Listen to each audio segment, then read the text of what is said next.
Discover College Soccer podcast is sponsored by VIO. VIO is the #1 AI camera solution helping players capture college recruitment videos. Check out their new starter and family options by clicking on the link in the description or visit Discover College Soccer to learn more. Hi, everybody. Welcome to Discover College Soccer. Today, I'm lucky enough to be joined by Coach Corey Kirk at Capital University in Columbus, Ohio. Welcome, Coach. Thank you, Matt. Good to be here. Thanks for having me. Yeah, thanks for being here. I'm excited because a while back I was able to interview Eckerd and New College, which are the two schools closest to me geographically now. But you are the school geographically closest to where I went to high school. I drove by Capital University every morning for 4 years. So even though I didn't go there or anything, I do have a soft spot in my heart for Capital. Hey, we'll take it anywhere we can get it. So I appreciate it. Well, you guys are Division III school. We're talking on June 14th. So, tomorrow is a big day for some kids, hoping to get those D1, D2 calls. But you obviously have been able to communicate with recruits whenever. But I know that there's kind of a different timeline. So for you guys, does the June 15th thing, I mean, obviously it doesn't mean anything from a recruiting restrictions perspective, but does that kind of kick off anything for you from a 26s perspective? Are you going to be just spending most of this year on 25s, or kind of what's your normal recruiting calendar look like as we roll into summer? Yeah, and Matt, you know very well from your time and knowledge of talking to a lot of these coaches that for us at a D3, the specific date is a lot less important. Like you said, we've been able to contact or be in contact with kids, and it's pretty typically as early as freshman year for some of those ambitious kids that we'll have out of the group.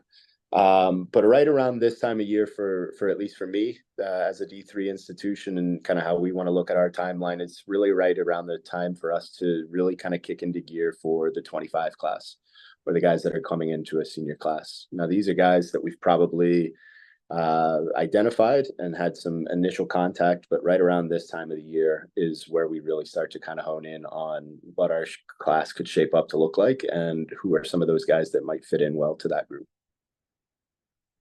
Okay. Well, in terms of, your roster and doing those recruiting visits and what are some of the tournaments that are kind of on your must hit list every year, places you want to go and see players no matter what? Yeah, so I get a little bit of a benefit of pulling a double duty and being a college coach or being a club coach as well. And coaching for Ohio Premier gives me an opportunity to get out at some of the pretty premier showcases and events. Like we've got a couple of groups right now preparing for ECNL playoffs that'll be in San Diego next week or in a few weeks. And those types of events are really good for us to see more on a national level. Some of the guys that might be good fits for us as an academic and athletic institution. But thinking more regionally around here, there's certainly some good ones in the Ohio, Indiana, Pennsylvania area. We think out Grand Park in Indiana has some great ones between Crossroads and those types of events. Blue Chip that's down there in Cincinnati, Northern Kentucky area every year for us. Gateway, the King's Hammer group does a really good job of putting on some different quality recruiting events that allows for a lot of different areas, right? Columbus, Cincinnati, Cleveland, Western Pennsylvania, Indiana. So it really helps us in some of those get to more of a regional base and keeping some guys close to home. Okay. Well, what about camps? Do you guys do your own ID camps, or are you or your staff working other folks' ID camps? Are they important at all to your recruiting process? Yeah, camps are they're blowing up, aren't they? For a million different reasons, and it seems like every day someone's inventing a new and innovative type of way to get kids together. And there's a lot of value to them. I don't want to sit and say that there's not. For us individually, for me, stepping in January, I felt that there was a higher priority in some of the other things. So we don't have an ID camp right now in an annual kind of basis or really anything on the horizon. But there are absolutely camps that we get to hosted by other universities or organizations that gives us an opportunity to stay connected, gives us an opportunity to get to some of these events and meet some kids meet some coaches. But right now, for me, it's not really in the cards of having anything to host for ourselves. Like I said, I just think there's a little bit more pressing matters for us as an organization or as a program rather than putting on a camp. Well, I mean, obviously you need to try to recruit more St. Charles kids instead of these DeSales kids, but that's a whole nother thing we can talk about later. That Uh, that's the next episode is recruiting in the CCL. Absolutely. well, I don't know. I saw DeSales and Watterson on your roster. It's just, it's just unfortunate. But hey, every you got to fill the roster. I get it. I get it. Give me But give me give me some time. I'll walk down Broad Street here that's and right. make That's it right. happen. Um, well, in terms of whether it's at one of these events or you're talking to a recruit on campus or any of these things, kind of what makes up that hierarchy of things you're looking for in a player, whether that's on the field attributes or off the field stuff? Yeah, when the player takes the time to really kind of visit campus or be here when we're looking at guys, it's much more off the field kind of stuff. We can get a good feel from seeing I think a value or a benefit of kids playing today versus maybe when I was a long time ago or even before that is everything's on film now. So we can see a kid play. We can see a kid play on film in a home environment, 100 different ways.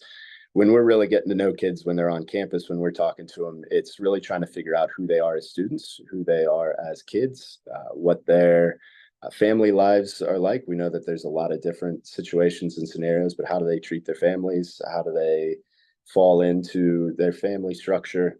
And then ultimately, what are goals that these guys have for themselves, right? Because college athletics, college academics are really going to set themselves up for the next 40 or 50 years of what they want to do. So for us, we really are interested in knowing what plans a kid has for himself, right? Because if we understand what they want to do, we can help guide whether it's here at Capital or maybe somewhere else that's best for them.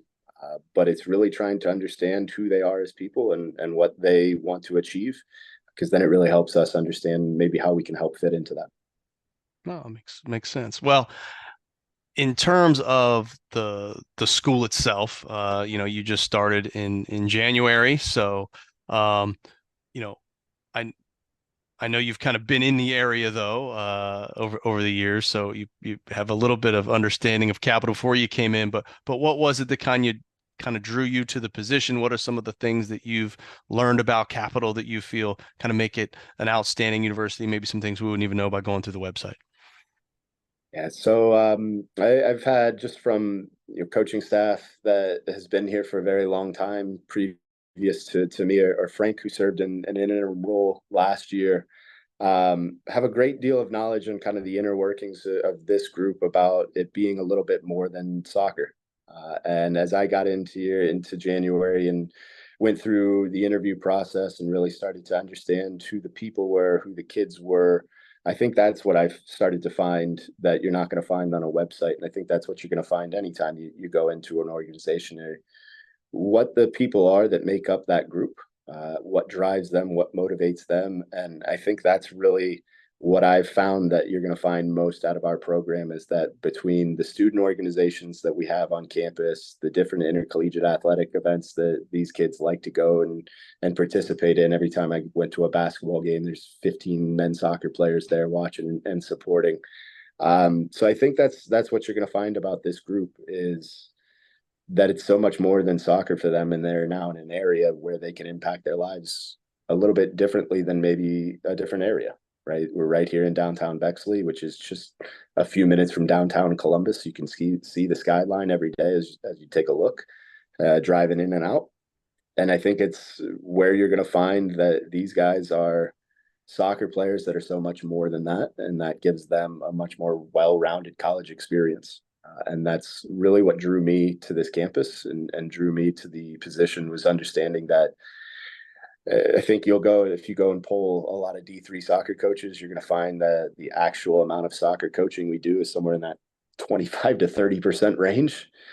So it's finding an opportunity in an environment where that other 65, 70, 75% is going to have to be spent off the field in ways that are going to impact these guys. And that's what I'm really happy with Capital and this university and the program is that everybody's on board to enrich their lives. No, it's great. Well, I mean, you kind of mentioned it, the coaching part's a small component, but especially at D3, academics is king, really the student first of that student athlete moniker. So it can be hard making that transition for some players, making sure they're successful both on and off the field. So how does Capital help make sure that the students are successful making that transition? What kind of support systems are there to help them? Yeah, so like you said, we are a support system to them in the fact that they're going to spend a lot of their time with us as coaches. They're going to spend a lot of their time with their fellow student athletes in the soccer program. So it's important for them to know that we're here as a support system to them to help connect them with resources that they might not know about, to check in on them, to make sure that there's some guidelines in place and some standards in our lives that make sure, as you said, that the academics come first. So as these guys come back from summer break, that's one of the first things that we'll kind of get on the same page with is what we expect from them as a standard academically. And what will go into that is what I'm sure you hear from a lot of small colleges of things like study tables and academic progress checks. New guys that'll coming into campus, will have them kind of meet with us as a coaching staff to make sure things like time management and kind of social constraints that they are experiencing for the maybe the first time in a college environment is something that they're able to get through with us. But some of those resources on campus, we've got a great academic success department in our library here on campus that can help from anywhere from peer tutoring through kind of intervention in kind of study tables in specific classes that we know are very difficult on campus. So it's being able to kind of connect those two, us as well as the professional resources that they have, and then empowering the guys to know that we're here to help them, but the responsibility is theirs. The action is theirs to make sure they're taking care of business. No, I love it. Well, let's fast forward to October. Let's say you're in the heart of that OAC season. Um, what do you expect that schedule to look like for a player in terms of winter classes, meals, practices, game cadence, all that kind of thing? Yeah, so good way for us to keep a balance or keep a focus in everything that we do is that they're students first, is to make sure that we're allowing them the time that they need for their studies, right? So we don't have training early in the morning that now forces them to have to alter their academic schedules or anything like that. They're students first and foremost, so they will get up, they'll go to classes. I think our classes range typically from 8 a.m. to about 3, 4 p.m., which is pretty standard for college programs around the area. So we won't train any earlier than 4 o'clock for us. So this allows guys to know that classes come first and foremost. We won't schedule anything that conflicts. In the rare instances where maybe they have a lab that goes until 4:15, 4:30, they know the expectation is that they stay in that lab until their professor excuses them or until the work is complete. And then they get over to us as quickly as they can. If that means that they miss the first 15 minutes of a training session, I can live with that. Right. But we want to make sure that they have that balance, that they have the understanding of what we expect of them. So in a normal non-game day, they'll get up, they'll go to classes, meals as they normally would, breakfast, lunch, and then they'll get to us in the evening for a training session. We'll go through a bit of a recovery, get them ready with anything they need for the next day, and then we leave it to them to be college students again for the next, 21 and a half hours of the day or so. Um, Whether that's, getting a good meal in them, getting treatment with the athletic staff, training staff, and then ultimately going back to do their assignments and to be kids. All right. Well, now, never the thing that a private Division III coach wants to talk about, but I'm going to ask it anyway. But I won't hold you to hard numbers here, as you've only been here for a few months. But for a student athlete interested in coming to a school like Capital, what could they expect with regards to just total cost, financial aid? Obviously there's no athletic money, but what does that ballpark look like for a student athlete? Yeah, so as you said, no athletic scholarships for us, but we do have our Main Street scholarship and different financial aid available to us. This is the part where I'm going to plug Capital's website to check out a lot. Because, like you said, if you hold me to facts and figures right now, it's probably not the best thing in the world. But taking a look through it, just kind of rough facts and figures through tuition, through financial aid that's available. I'd say kind of a rough ballpark is probably in that 20 to 23,000 for a kid to be paying. That's when you take into room and board tuition fees, and that's where it can get just very wonky with commuters versus who's living on campus. I'd say take everything, and with our Main Street and our different financial packages, that 20 to 23 is really what you're looking at. Okay. No, no, not a bad average at all there. Well, in terms of the team and looking at that, is there a roster size that you're trying to hit that you find is ideal each season?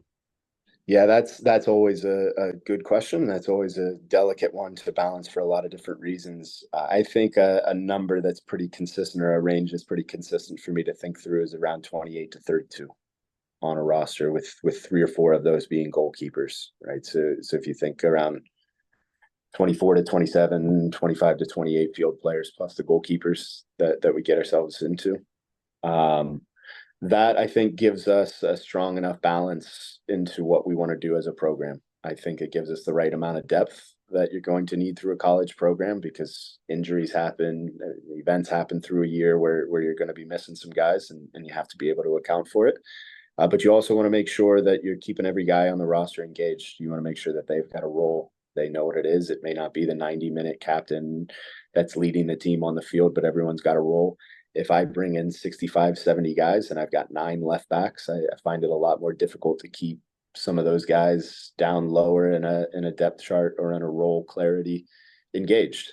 And so naturally, if we can shorten that up, and now there's only maybe 2, 3 guys playing a certain position, a guy knows he's an unfortunate injury away, or his string of performances moves him up, a string of bad performances moves someone down. It keeps everybody much more engaged and motivated into their role. I think is what I found in the past. And so that's what we want to try to stick to as much as possible. Okay. Well, besides players on a roster, there's coaches. So talk to me about who else is on the staff, what roles do they play, and maybe what other support staff are in the athletic department that help out with the team as well. Yeah, so we've got a great athletic training staff that, in my experience in D3 colleges, is a lot larger than what I have experienced. We've got 6 full-time on staff here in athletic department or an athletic training staff that's able to help us, contracted through Ohio State. So they make the funny quip from time to time with recruits that any ologist at Ohio State that we may need to have take a look at some guys we have available to us. So I think that's certainly an advantage that we have being so close. The coaching staff, it's an interesting one. In D3 athletics, really everywhere is an interesting one in trying to build out the staff with resources. So we've got a full-time assistant is Matt Ogden. He's actually the women's coach, head coach here at Capital as well. Matt is in a unique situation. He's been here for over a decade, knows Capital and Capital soccer in and out. And it also helps that his son Ethan is our starting goalkeeper. So Matt has agreed. He helped last year. He's going to help along this year, and he's going to be a great resource to us and a full-time staff member that's right here in the hallway with me in the athletic department. So anytime I need to go and bug him about the same thing 30 times because I've overthought it, he's a great resource to bounce ideas off of. But understanding that, especially as we head into the conference season, we're going to lose Matt's availability. We've got another 4 guys that have come in that are going to help in different various roles, both on and off the field, to help me keep my head on straight. We've got a few guys that are going to be able to help us on the field more functionally, where maybe they've got some expertise or some better practical application of activities and training that I would, with defenders, midfielders, frontline players, goalkeepers, obviously. And then guys that have a lot of different experience in off the field kind of areas of expertise, budgeting, social media, finance, all those kinds of things that are going to help us stay on track as a soccer program. No, that's great. Well, now training the guns on you, kind of how would you describe your coaching style and the style of play you're trying to implement there at Capital? Yeah, coaching style is it's a difficult one because I hate talking about myself or thinking about myself and then describing it out to folks. But I'd say probably the best way I can explain a coaching style is that we give these guys the understanding of what we expect from them. Or I guess I keep saying we, and it's on me. As me as a coach, I want to be very clear with these guys of what I expect from them as soccer players, as students, as human beings. And then, quite honestly, give them the tools and resources that help them be successful on the field and get out of the way. I'm not one that is going to, every time the ball's in play, dictate or tell a guy who's open, where to move, where to turn, where to pass, where to play. That's not for me. Um, if I'm doing that in a game, I've obviously wasted everybody's time in training sessions. So we've got to make sure that my coaching style is give them the tools that they need, help them understand why in a certain context we're asking to do something in terms of our game model or our style, and then get out of the way. So I'm not a yeller. I'm not a screamer. For 90 minutes, there may be some times where I've got to raise a voice to get a point across. But for the most part, when a game is being played, I like to sit, I like to observe it and let these guys do their thing, and then help solve problems, just help find solutions, whatever there is, try to help these guys see through it. Style of play that we want to implement in here is still one that we're working through. And I'll admit to it, it's because we're bringing in a lot of guys that are here to replace a lot of guys that we've lost, specifically in the attacking third.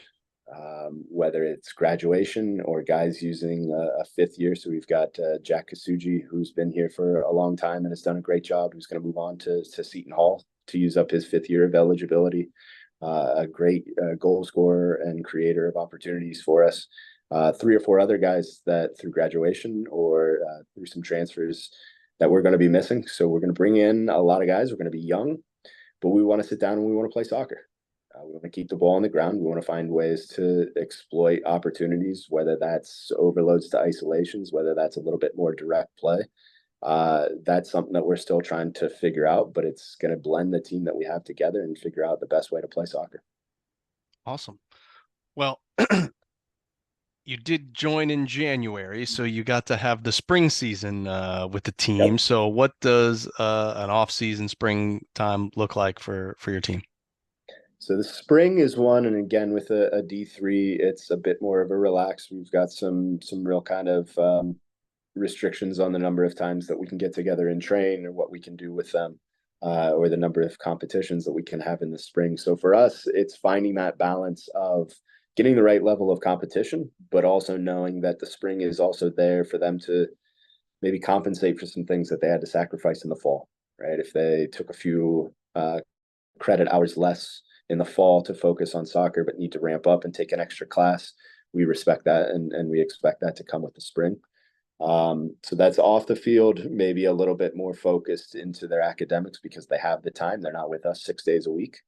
But when we're on the field, it's really trying to take the group that we have, the returners that are going to continue to play with us, and really try to hit through on really principles of how we want to play, how we want to attack, and how we want to defend. It may be difficult because if we want to get down to a complete style of play, we'll go through a spring and then we'll bring in a whole new group of recruits, and we've got to go through the whole thing again with the entire group. So it's much more about just trying to find principles of play. When we're attacking, do we want to look forward first? How do we want to combine?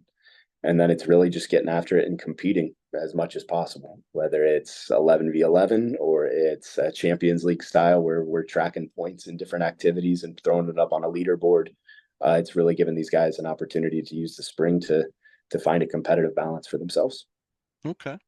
Well, Coach, really appreciate the time. I'm going to leave you with one last question, and that is for anybody going through this college soccer recruiting process. If you had one piece of advice for them or one nugget you would want them to know as they go through this, what would that be? Man, there are so many pieces to this. I'm looking away from the camera because I'm really trying to think about. I'm not looking through any notes. I'm really trying to think through how to not ramble and try to stay to one specific point. I would say that the most important thing for a recruit going through this process is to be flexible, to be adaptable, and to be able to respond. This is not a cut and dry A to B type of process. Um, it's not for us as coaches. It's not for student athletes. It's not for parents or really anyone involved. Anything can change from when you decide I want to play college soccer to when you actually commit or you actually enroll into a program. And I'd say the best thing that a student athlete or a recruit can do is to be adaptable and to respond to those as positively as you can. Good things are going to happen to you. How do you respond to those so that you continue that momentum forward? Bad things are going to happen to you. You're going to find out that the school that you wanted to go to is maybe not a realistic opportunity for you to continue playing soccer. Your area of study that you thought about as a sophomore might have no interest as a senior to you. It's being able to go through this journey knowing that you're going to change and being okay with that. And I think that's really the biggest piece, is to be able to adapt to that change, know who you are as a person and what you want to accomplish, and you'll find your way through it. Yeah, love it. Well, Coach, really appreciate the time. Wish you the best of luck as you go into that first season. And if you do decide to get down to Florida for any recruiting, make sure you give me a shout. Will do. All right, thanks, Coach. Hi, everybody. It's Matt from Discover College Soccer. I hope you're enjoying the podcast, whether that's on YouTube or your favorite podcast platform. Don't forget to hit the subscribe button. I also wanted to let you know about the Discover College Soccer Study Table. This is our brand new online portal that is complete with a 14-part online course giving you all of the ins and outs of the college soccer recruiting process. There's also a wealth of resources such as checklists, templates. There's the spreadsheets that have every soccer program in the country along with their coaches, their contact information, their social media information, some basic stats about the school, and more. Plus, there's an online community where you can ask your questions, share your wins, your losses, any questions that you may have around the college soccer recruiting process. It's all there at the Discover College Soccer study table that you can find at discovercollegesoccer.com/study table, and hopefully we will see you there.